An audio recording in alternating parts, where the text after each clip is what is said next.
What's up, YouTube? It's your everyday... God damn it, Chris, this is a child size! What's up, YouTube? We're doing another review here. This time we're reviewing Spider-Man Homecoming. So, Chris, what were your expectations going into this one? You know what? My expectations were high, man. You know what? Marvel finally got Spider-Man back into their studios, away from Sony and all those other prequels. And when Spider-Man made his debut in Civil War, I liked him. I liked Peter Parker. I liked Tom Holland playing Peter Parker. I had high expectations for this movie. Sweet. Me too, bro. Yeah. Me too. Yeah. Definitely a recommended movie. Follows right in line with the rest of the Marvel Universe and all their home runs they've been doing lately. What do you think?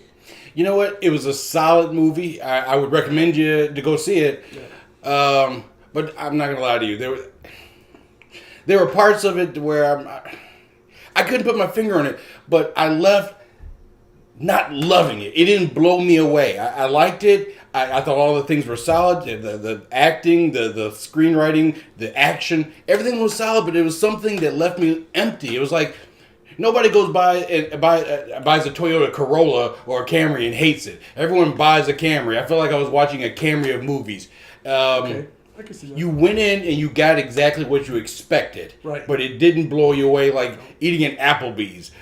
You know, no one hates Applebee's. You go there because you know what you're going to get, right? A standard, decent meal, Applebee's. And that's what I thought I got with Spider-Man. I got a decent, good movie. Didn't blow me away, but I left not disappointed. So could I recommend it for you and your kids? I would say yeah, absolutely. But it didn't give me that wow factor that like the first Iron Man or Civil War, or for me like the first Terminator movie or the Matrix. So I walked out like in a daze with those. This, I can say I was thoroughly entertained but wasn't blown away. Cool. Well, that's it, guys. Tune in next time. Up next are some spoilers. Sweet.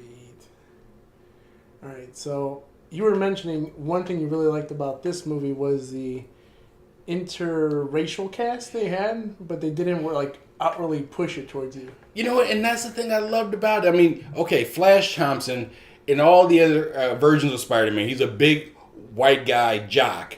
And this time, I don't even know what he was. What was he? I don't know what his ethnicity was. But first of all, he wasn't a big jock, and he wasn't a white guy. I know a lot of people aren't going to be happy with that about messing around with, canon and everything. But I like the way that they had a diverse staff of kids and people, but they didn't draw attention to it. If they had an Asian American or an Asian member, they didn't make him the Asian kid. Right. They didn't make it the Hispanic kid doing stereotypical things of Hispanics and black people. They were just high school kids. In fact, Michael Keaton's character was interracially married. They didn't make an issue of it like it should be in life.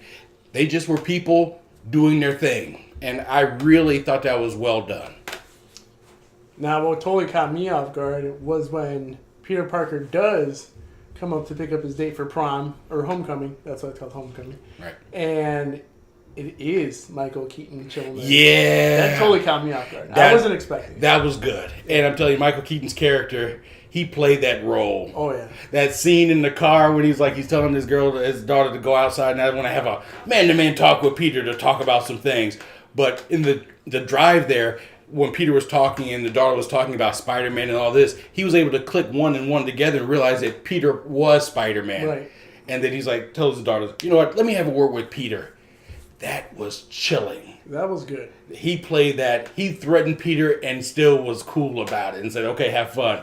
Right, he just pulls out a Glock and he's like, Peter, you got two options. You walk away or we make something of this. And Peter Parker was like, oh, I'm cool, man. I'm cool, man. And I thought that was pretty awesome. I liked it. And you know what? I was able to identify with Keaton's character.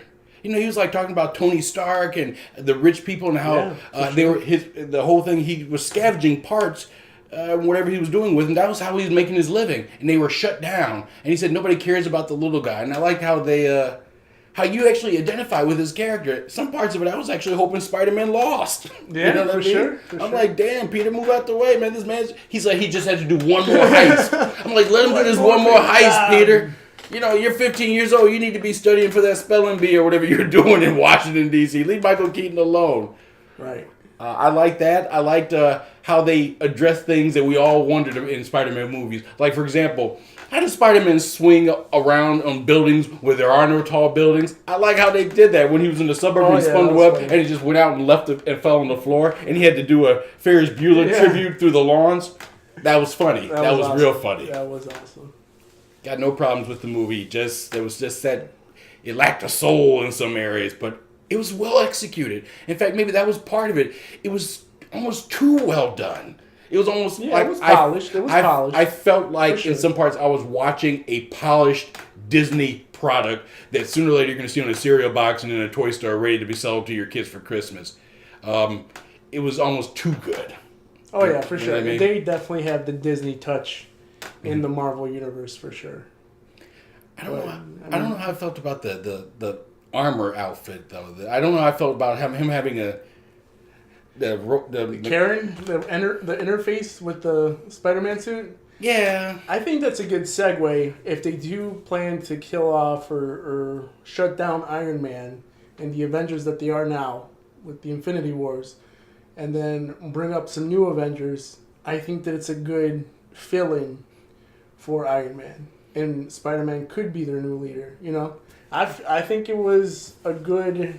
It's a good segue. I like the way they're gonna. If they do it this way, I'd be pleased with it. I'd like it. I had to let it grow on me because I was like, "Hey, wait a minute. What about the Spidey sense? Spidey didn't have no kind of technological outfit. I'm like, what's he doing talking to Karen? Who's Karen?" Right.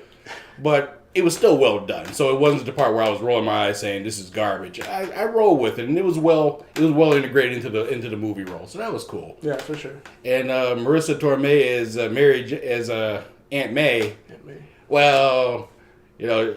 Hey, she's hot, okay? She was a young Aunt May. She was wearing the mom pants, though. Did you notice that in the movie? I don't know if they did that on purpose, but that waistline was like up to here, man. Was it? Yeah, man, watch the movie. I mean, I think they were trying to tone down Marissa Tomei's sexy MILF look by giving her some pants that are like practically like above her navel, man. They were like 80s mom jeans, but she still looked nice. So that was done there. Yeah, for sure. And I like Peter's friend. I did like all the pieces to it. His friend, the husky kid, it was like that guy was hilarious. He was hysterical, man. And Hannibal Buress, he had that part when he was doing the public service announcement with Captain America. Yeah, that was funny too. Oh, that was good. Yeah, I mean, it was a good movie. I'd recommend it. I'd say go watch it, get it.